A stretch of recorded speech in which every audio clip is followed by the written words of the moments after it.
Olá, boa noite a todos. Enfim, é sexta-feira, dia 22 de maio. Veja agora os destaques de hoje, aqui no Segunda Edição. Mistério no Norte Gaúcho. Sumiço de menino de 11 anos completa uma semana hoje. A polícia continua sem pistas e a comunidade está mobilizada na procura pela criança. Polícia que prende polícia. Operação investiga aluguel de senhas em sistema secreto da segurança pública. Escrivães e inspetores são pegos em flagrante. Veja quantos foram afastados e como funcionava o esquema que envolve seguradoras de veículos. Entrada liberada. Shoppings voltaram com um movimento acima do esperado na capital. Mas todo cuidado é pouco. Veja o que pode na hora das compras. Eles estão tomando todas as precauções, todos os cuidados, os lojistas também. O SBT Rio Grande, segunda edição, começa agora. E eu te convido, vem com a gente.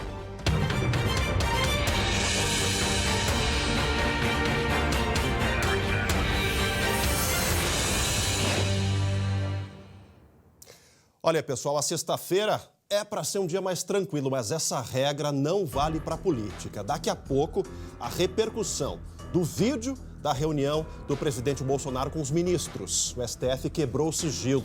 Você vai ver o impacto disso nesse tabuleiro de xadrez do poder. Daqui a pouquinho. Agora a gente fala de um mistério que está intrigando moradores de uma cidade lá do norte do estado. O desaparecimento de um menino de 11 anos. Pequena cidade de Planalto. Completou hoje uma semana, 7 dias, gente. E a comunidade, não é para menos, está toda mobilizada nas buscas pela criança. Rafael Matheus Vinques, de 11 anos, desapareceu na última sexta-feira. A mãe contou à polícia que na noite anterior o filho foi dormir no quarto dele, mas na seguinte havia sumido. A porta da casa estava aberta, sem sinais de arrombamento. Rafael vestia calça de moletom, camisa do Grêmio e chinelos. A suspeita da família é que ele tenha saído durante a madrugada. O celular do garoto ficou em casa e vai passar por uma perícia. A polícia espera encontrar alguma pista que ajude a desvendar o mistério.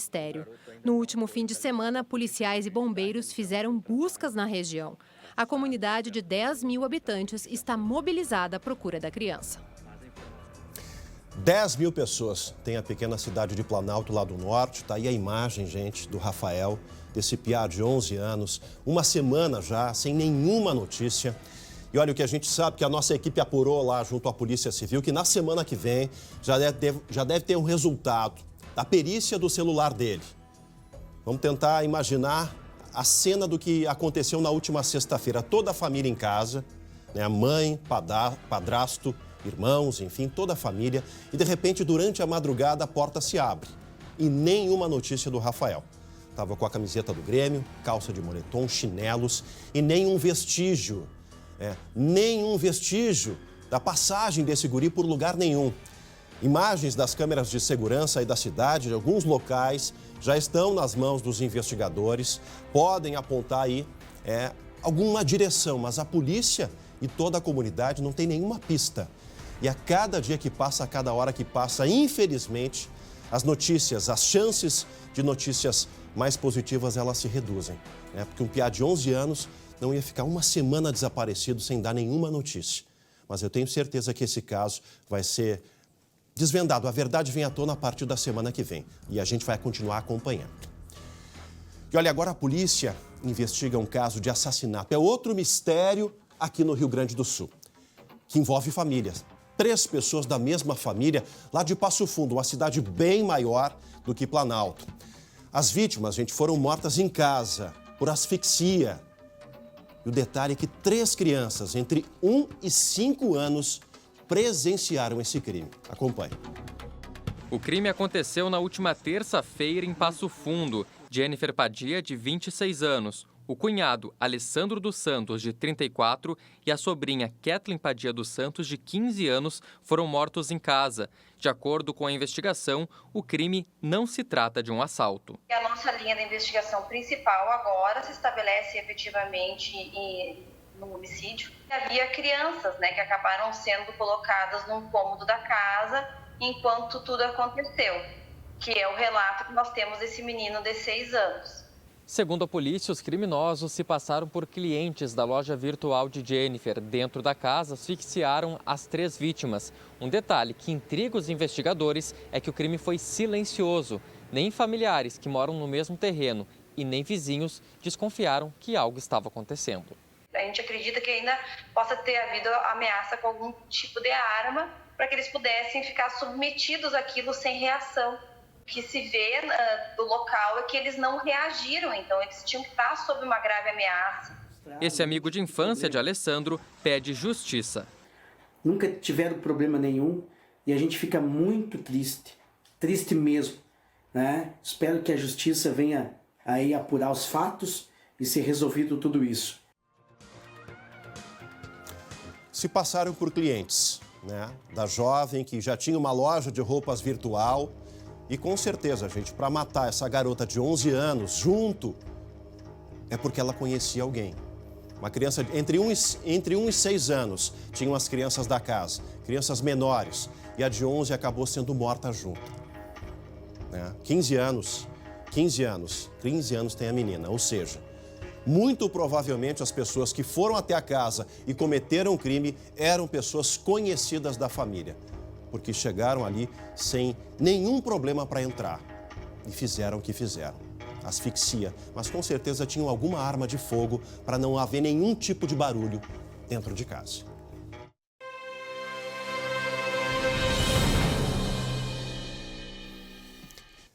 Olha, os números do coronavírus no Rio Grande do Sul alteraram hoje. Na sexta-feira, 22, o destaque está aqui, ó, para esse número aqui. Lajeado ocupou a primeira posição nesse ranking, infelizmente um ranking negativo, como eu chamo, 733 casos, ultrapassou Porto Alegre, gente. Porto Alegre permanece com 601, né, e Lajeado, como eu disse ontem, né, e a prefeitura, um detalhe, a prefeitura de Lajeado aponta até que esse número é superior, passa de 800 casos. Isso se deve aos testes rápidos que foram aplicados, especialmente em frigoríficos da região, em muitos trabalhadores. O mesmo aconteceu com Passo Fundo, que está com mais de 450, e Bento Gonçalves também com 400. Está aqui, ó, quase 6 mil casos confirmados pela Secretaria Estadual da Saúde. Lembrando que esses números, infelizmente, eles estão defasados em relação ao número dos municípios aqui do nosso estado. Infelizmente. E olha, hoje foi o primeiro dia, falando ainda em reflexos dessa pandemia toda, o primeiro dia da reabertura oficial dos shoppings, centers aqui na nossa capital. É um alívio para a economia. Mas muitas medidas devem ser seguidas, gente, e a fiscalização vai ser feita todos os dias. Mas atenção, caso a população não colabore, as portas poderão fechar mais uma vez. Olha só. Na chegada, a primeira mudança. Entrada e saída agora têm acessos diferentes. As marcas no chão indicam a distância de 2 metros. Para ingressar no shopping, medição da temperatura. Quem estiver acima de 37,8 graus é barrado e orientado a procurar o sistema de saúde. Além disso, nós estamos também orientando os lojistas, nós mandamos diversas circulares com todas as medidas que devem ser feitas. Além disso, nós estamos indo em todas as lojas, supervisionando, que esse agora também é o nosso papel. A Prefeitura de Porto Alegre publicou esta semana o novo decreto autorizando o funcionamento dos shoppings, desde que limitem a ocupação em 50% da capacidade. A maioria reabriu nesta sexta, com horário reduzido. A portaria da Secretaria Estadual da Saúde traz ainda outras regras, como a disponibilidade de álcool gel, o uso obrigatório de máscaras, a redução pela metade das vagas de estacionamento e a proibição de provadores de roupas. E na escada rolante, o espaço entre as pessoas também precisa ser respeitado. Aqui na praça de alimentação, para garantir o distanciamento mínimo entre os clientes, algumas mesas foram interditadas e trazem esta mensagem. Além disso, o número de cadeiras também foi reduzido. Tudo isso para evitar as aglomerações. Nos restaurantes, o buffet mudou. Um funcionário precisa servir a comida. Os cinemas e as áreas de recreação e entretenimento continuam fechados. Estamos com esse monitoramento diário. Se tivermos qualquer risco de agravamento da situação de Porto Alegre, não vamos ter nenhuma dificuldade, não vamos hesitar em retroceder. O sucesso da mudança agora depende do comportamento do público. Tranquilo, eles estão tomando todas as precauções, todos os cuidados, os lojistas também. E a conscientização da população mesmo, né? Então, se a gente tomar os cuidados que devemos tomar, a gente vai conseguir retomar aos poucos aí. Vocês viram aí que no total tá tudo certinho, né, gente? Para não ter problema. Abraço para a Silvia lá da assessoria, nossa parceira sempre. E é assim que tem que seguir. Atenção, agora atenção para os estabelecimentos que estão abertos. Existe uma multa, gente, prevista para esse tipo de infração que pode chegar a mais de R$ 8.500. As irregularidades foram descobertas, né, depois de denúncias anônimas. E essa é a nossa parte em alguns restaurantes, né? E a nossa parte, a parte da população. Vamos fazer justamente isso que eu estou pedindo, a nossa parte. É o nosso futuro, é a nossa saúde que está em jogo. E a gente não pode, daqui a 14 dias, daqui a pouco ter um outro decreto da prefeitura retrocedendo, né? Mais um lockdown para complicar ainda mais essa questão toda. Denúncias podem ser feitas aí pelo número 156, que é da prefeitura aqui de Porto Alegre. E olha, agora tem um caso que fazia tempo que não acontecia. A polícia prendendo polícia, cortando uma carne, é isso mesmo. Hoje teve uma operação da Corregedoria que afastou aí escrivães e inspetores suspeitos de um baita esquema de aluguel de senhas. Aluguel de senhas para entrar no sistema de consultas integradas da Secretaria de Segurança. Deixa eu chamar agora meu amigo Jeremias Werneck, que essa semana permanece em home office, para saber mais detalhes com ele. Jeremias, já tem policial preso? Como é que funcionava esse esquema todo, meu amigo? Boa noite. Boa noite, Chamário. Boa noite para todo mundo que está com a gente no SBT Rio Grande, segunda edição. Tem policial preso, Chamário. São três policiais que já estão presos. Eles foram detidos por conta dessa operação que apura esse esquema de corrupção aqui no Rio Grande do Sul. Ao todo, Chamário, são 11 agentes já afastados. Esses todos agentes e policiais eles estão sendo investigados por esse esquema que alugava senhas de acesso ao sistema de consultas da Secretaria de Segurança aqui do Rio Grande do Sul. Vamos entender um pouquinho mais de como funcionava esse esquema na voz de quem participou dessa investigação. Alguns alugavam as senhas de sistemas para essas empresas recuperadoras, que com esse login de acesso efetivavam pesquisas para levantar se aqueles determinados veículos de interesse deles, veículos que foram roubados, furtados anteriormente e que já foram indenizados aos clientes, né, aos segurados. Também havia aqueles que não alugavam a senha efetivamente, mas que recebiam listagens de pesquisas de placas. E aí restituíam essas pesquisas de placas com as informações referentes a esses veículos. Bom, Gemali, essa investigação ela continua e esses policiais, esses agentes, eles provavelmente vão responder por corrupção ativa e passiva e peculato, além, claro, de poder ser expulsos da Polícia Civil.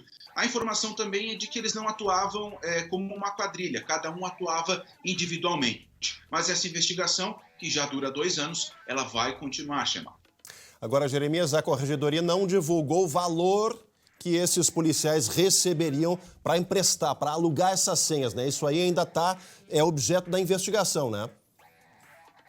Isso, nem o valor, e aí também, para que a polícia também não atrapalhe as investigações, não divulgou onde estavam esses policiais, né? Onde eles estavam trabalhando, e a investigação vai continuar.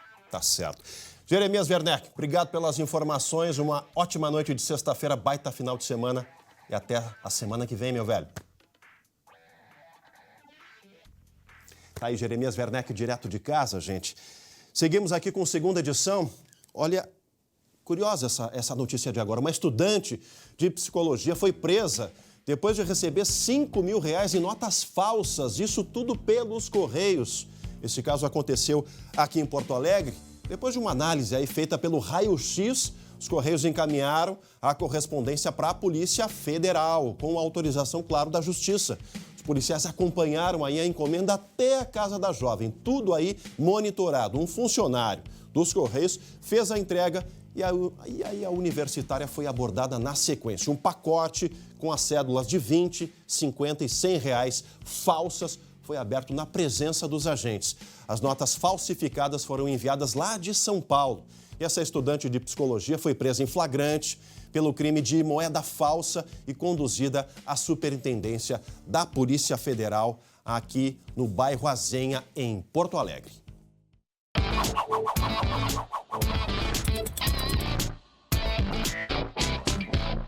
Nesse momento, a gente dá início a mais um SBT Entrevista, mais uma entrevista via Skype, nesse cenário de pandemia do coronavírus. O entrevistado da vez é o presidente da FEComércio, aqui no Rio Grande do Sul, Luiz Carlos Bon.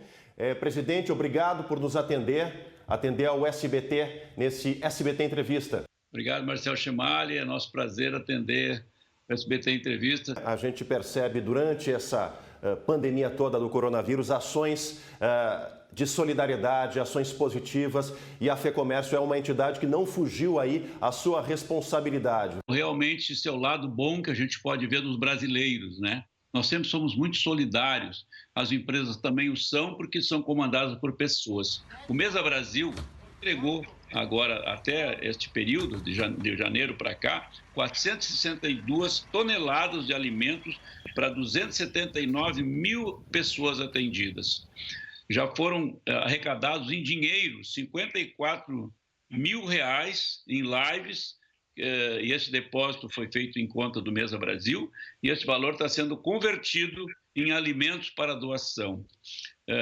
Desses 54 mil, 32 mil são de lives nacionais. Aí o Departamento Nacional do SESC ajudou, com os shows de Marília Mendonça e de Bruno Marrone. Já foram distribuídos do sistema de odontologia do SESC 20 mil máscaras. Houveram 140 lives feitas desde abril, conteúdo de cultura, esporte e lazer e educação para as pessoas poderem aproveitar neste período. O circuito, olha só que interessante, circuito SESC de corrida estacionária. As pessoas correm em casa com base entrando numa live, numa rede social. Perfeito, presidente. Para a gente encerrar, o Sistema FEComércio disponibiliza cursos online, qualificação para quem está nesse momento no distanciamento social em casa, mas não distante de informações e de capacitação profissional, né, presidente? Muitos brasileiros e muitos gaúchos estão entrando nesta oportunidade, nesses cursos, para aprender alguma coisa nova, que sempre é enriquecedor.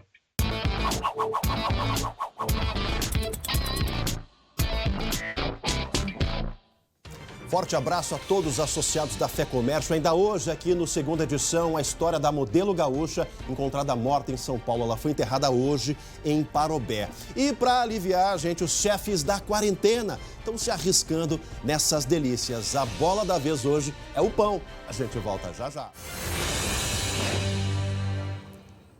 Voltamos com Segunda Edição ao vivo para todo o estado. História triste, gente. A modelo gaúcha Priscila Delgado de Bairros, de 27 anos, foi sepultada agora há pouco, aqui na cidade de Parobé, no Vale do Paranhana, 3 dias depois desse crime, lá em São Bernardo do Campo, em São Paulo. Pelo pouco tempo, ela se demonstrava estar muito feliz com o namoro. Ela passava para a gente que estava muito feliz. Minha família toda sabia que eles estavam bem. Até inclusive, amanhã estariam chegando aqui. Vocês viram, né? Isso aí é a palavra do tio. Ela foi encontrada, gente, morta na casa do namorado na última quarta-feira.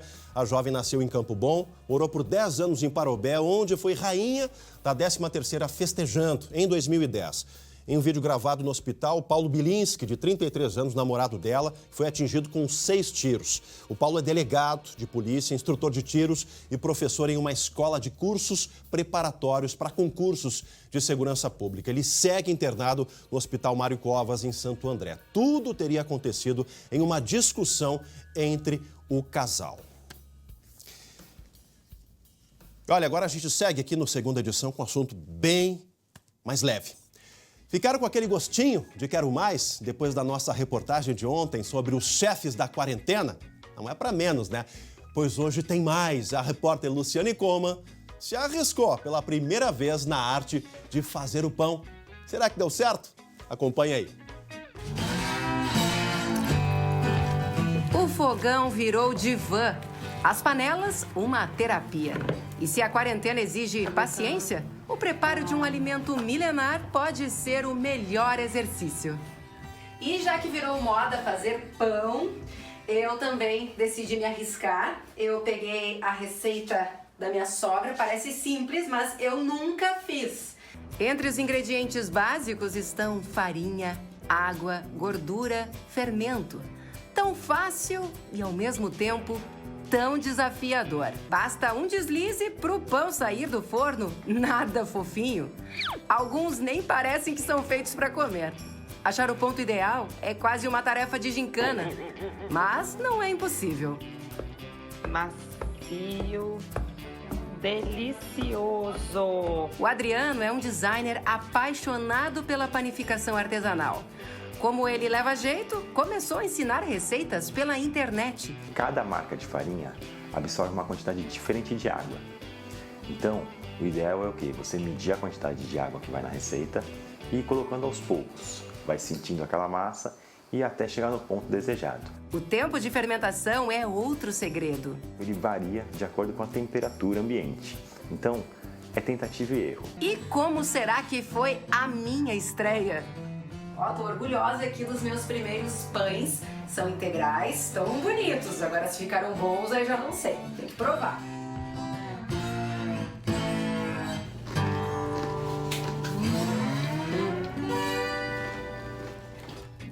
Estamos esperando um pedacinho desse pão da Luciane, como o André Har já trouxe esses tempos, tá? E a gente provou e compartilhou esse alimento sagrado. Parabéns para todos que se arriscaram aí nessa quarentena na cozinha, os chefes da quarentena. E olha, gente, para tentar manter o astral lá em cima, eu faço um novo convite para todos. Tá aí as imagens da tradicional festa Anos 80 Eu Vou. Acontece há 5 anos aqui na capital. E olha, amanhã acontece uma edição de número 20, de uma forma um pouquinho diferente.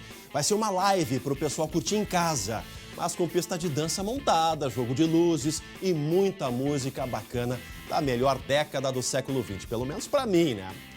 Vivi tudo isso. A estrutura está montada no Clube Geraldo Santana e a iniciativa é da Invento All e da Donato Júnior. O motivo é mais do que nobre.